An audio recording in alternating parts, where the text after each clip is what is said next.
Welcome to Journey to Joy Live, a podcast to promote wellness, resilience, and inspire joy. Be empowered to balance your mental, physical, financial, aspirational, and social health while providing mental health awareness and breaking down the stigma of mental illness in the Black community. I'm your host, Dr. If Joy, and I'm here to help you transform life's challenges into opportunities for joy. Let's begin the journey together.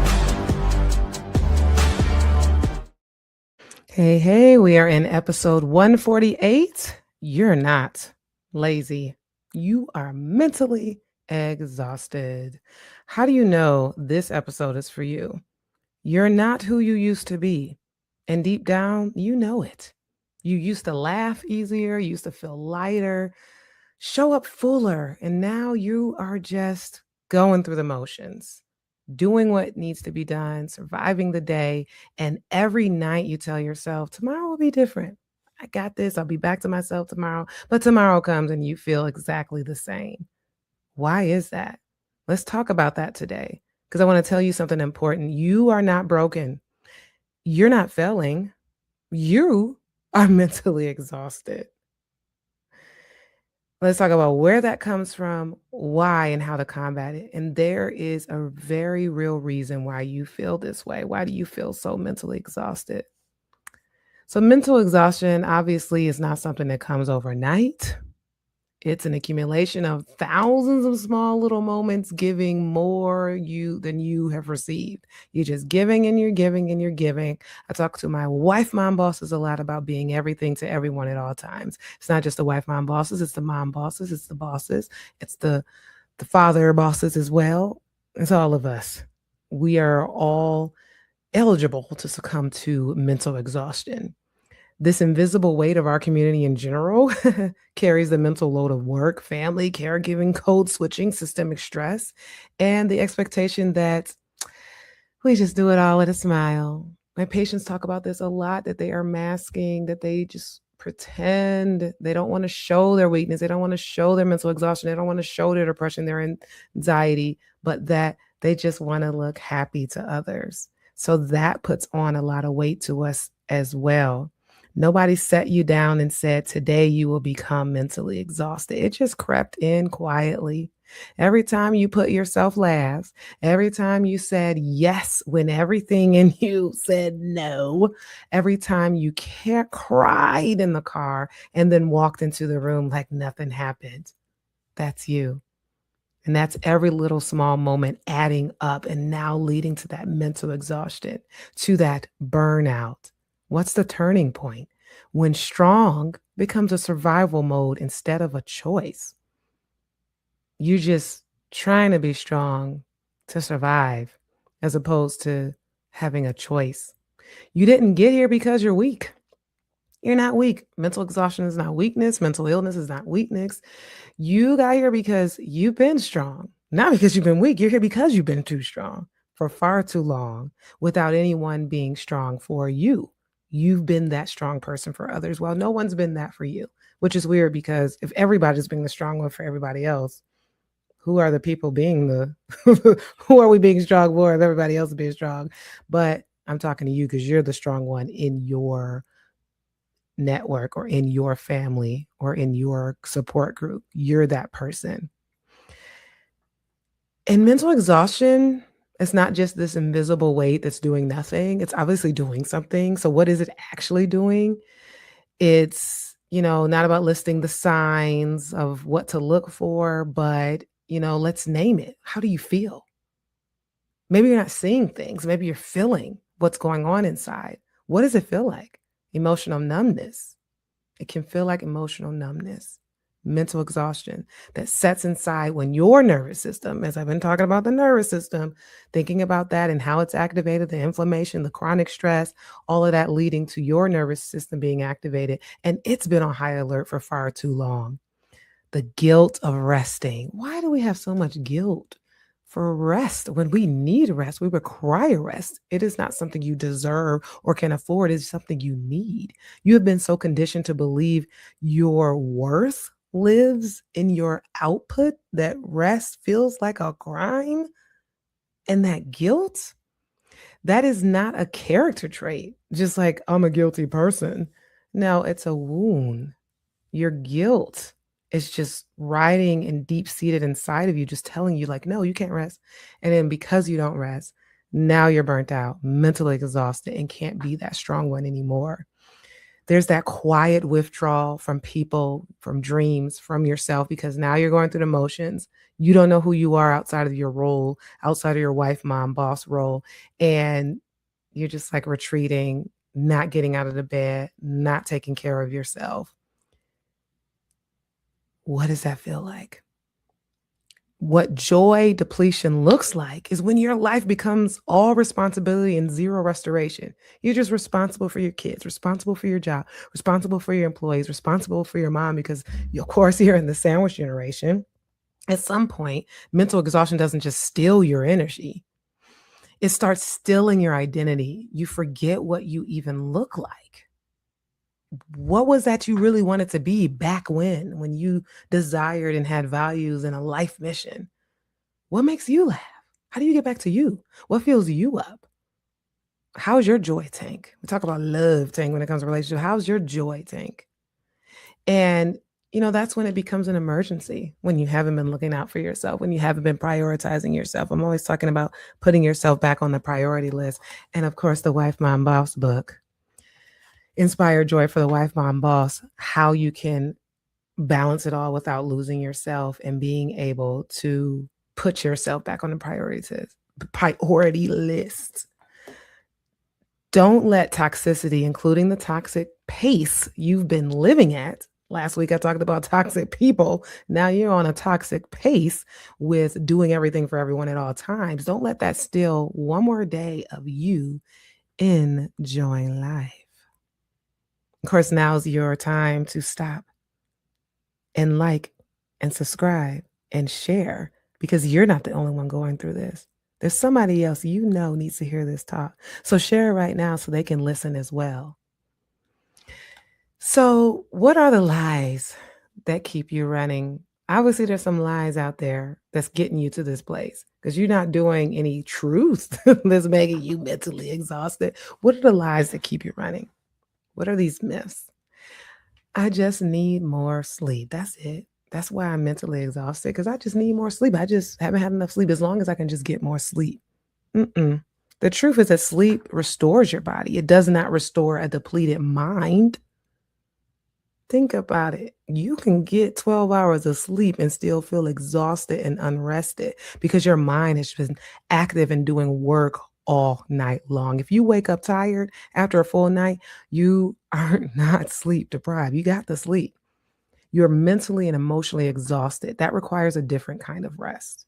So just thinking you need more sleep and that's it, that's not going to cut it. Lie number 2, other people handle more than me. So I've got to do it all because they're doing it. So I got to do it. I can do it. The truth is that comparison is a trap. Everybody knows that, but we don't listen. We still compare. You don't know what other people are carrying behind closed doors. And even if they were handling more, that is not a standard you owe anyone. You might see that somebody on social media is carrying so much, so you got to do it, or that they're so happy even though they're carrying so much, so you got to do the same thing, but you don't know what's happening behind closed doors. Someone else's capacity is not your ceiling. Maybe they can handle more. Maybe that's why. Maybe you can't handle as much, and that's okay. And their silence about their struggle doesn't mean they aren't struggling. Again, the social media trap. You might also feel like you're the strong friend that people come to, or maybe you're a therapist and you have a mental health professional degree and they come to you all the time. But in general, like in the African American community, in the Black community, we feel like we got to be the strong person. So the pressure to appear fine is all over the place because we can't appear weak. It's wrong to have something wrong with you, and we just automatically have to look strong. Looking strong and being strong and doing that all day long, all night long, is what leads you to mental exhaustion and to burnout. Lie number 3, I'll rest when things slow down. When are things going to slow down? Have things ever slowed down? Unless you schedule a vacation every month and they do actually slow down, you were actually on vacation and actually not checking emails, maybe that's when you can say, well, I'll just slow down once a month. You kind of still need some restoration, some type of self-care between that, but I'll rest when things slow down. Maybe that's not the case. Things will not slow down on their own. You have to schedule it. You have to make it happen. Life does not hand you a rest break unless a layoff is your way of slowing down. Some people reframe that as, oh, I guess this is my rest, but that's so much more mental stress. That's not real rest either, because now you're looking for another job. So you have to take it intentionally on purpose without waiting for permission. Rest is not something you earn. Rest is something you are entitled to as a human being, because you're human. You're not perfect. You're not a robot. You might think you are a robot or a superhero or superwoman. And choosing it is one of the most powerful ways to take control of your mental being. So choosing your journey to joy. Joy is a choice. Choosing the journey to get to joy. And the way to do that is to be intentional and to schedule it. So, you say to yourself, how do I come back to myself? What does coming back to myself actually look like? How do I do that? I mean, it's not a to-do list. I don't want to make you just add to your list of things to do. It's literally an invitation to imagine what it feels like to be on the other side, to not just be going through the motions and going through the roles. What do you value most? Who are you beyond these roles? What it looks like to stop that drain, not overhauling your life overnight, but making one choice today to protect your peace. What's one choice you can make today to protect your peace? Saying no to one thing, turning off your notification, maybe sitting in 5 minutes of quiet without guilt. 5 minutes? Again, I take 5 minutes between patients going to walk. Not between every patient. I could and I would if I felt like I needed to. But definitely when I need to, I'll go and get some sun and I come back. 5 minutes, it's okay. You're not the president. I was gonna say 5 minutes has never turned into some type of emergency. It's okay. You can take 5 minutes. What does real rest look like for you? Do you know? Rest that actually restores? It's sleep, sure, but it's not all sleep. It's stillness, it's joy, it's connection, it's creativity. When you're able to just think and dream and do, real rest is whatever fills your cup. What do you need to fill your cup? Running for me. Maybe it's swimming for you. Maybe it's yoga for you. Maybe it's the creativity and painting and art and listening to music, dancing, creating music, poetry. What is it for you? And only you know what that is. So you need to sit with yourself so that you can figure that out. I think this is a perfect opportunity to present my journal again, Nurturing Authentic Living. If you need a journal to be able to sit with yourself and figure out what is it I need to get back to myself, this takes you through mental, physical, financial, aspirational, and social health, how to balance those things. And of course, how to gain back as far as your aspirational health, what values you most, what's your purpose, and how to anticipate a life of joy. Get the Enjoyno, drenjoylife.com, or you can go to Amazon. Go to Amazon. You don't have to go to my website. Go to Amazon and get it. So what returning to yourself feels like is laughing again, genuinely laughing and not faking it, not putting on a mask, feeling curious again about things. When was the last time you were curious? And wanting things again for you, not just for others. That version of you is not gone. She's resting. She's somewhere. She's dormant. Wake her up. He's waiting. They're still in there, just buried under everything you've been carrying. So living in full empowerment, life, enjoy life. Life stands for living in full empowerment. Living in full empowerment does not mean having it all together. It means choosing yourself even when it's hard, especially when it's hard. And that's where the resilience piece comes in, that being able to let life, bounce back from the trials and the traumas and the stressors and the traumas. If you need it, get the therapy. If you need it, get the counseling, the coaching, a doctor, a psychiatrist, a journal written by a professional. Yes, this has therapeutic worksheets, positive affirmations, self-care tips, goal setting tips, all based on evidence-based therapy. So that's your power move. When you make the choice to enter your journey to joy, it's not as a last resort, but it is getting back to you and focusing on putting yourself back on the priority list so that you can prevent mental exhaustion. If you're already there, let's take a reverse and get out of that mental exhaustion lane. So you came into this episode tired because you're like, what's she talking about? I hope you're leaving it with something better than just tips, but how to really enter your journey to joy. I hope you're leaving with permission to acknowledge what you're carrying, permission to not feel guilt, permission to have self-care and to think about yourself and to put yourself on a priority list. Putting yourself on the priority list is prioritizing you. Permission to put some of it down that you've been carrying, permission to rest without guilt, permission to enjoy your life fully, completely, unapologetically, authentically. You're not lazy. You never were. You are a human being who has been giving everything to everyone at all times. And today, let's start giving some of that back to you, some of that time. Reclaim your time, reclaim your joy.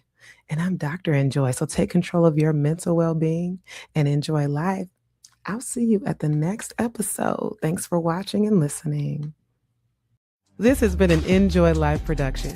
If you're in a crisis, don't hesitate. Call, text, or chat 988 for immediate support. Please note, this podcast is for informational purposes only and is not a substitute for professional treatment. If you're looking for therapy or medication management through Enjoy Life, visit www.drenjoylife.com to request a consultation. I'm licensed in 13 states. I accept Aetna in Georgia, Florida, and Virginia. Be sure to grab your copy of the Enjoy Note to help you on your wellness journey. Also check out Inspire Joy for the wife, mom, boss to help you balance it all without losing yourself. Better yet, get the full Joy bundle for just $45. Remember, Journey to Joy Live is every Thursday at 7 p.m. Thank you for joining me, and until next time, may you continue to transform stress into joy.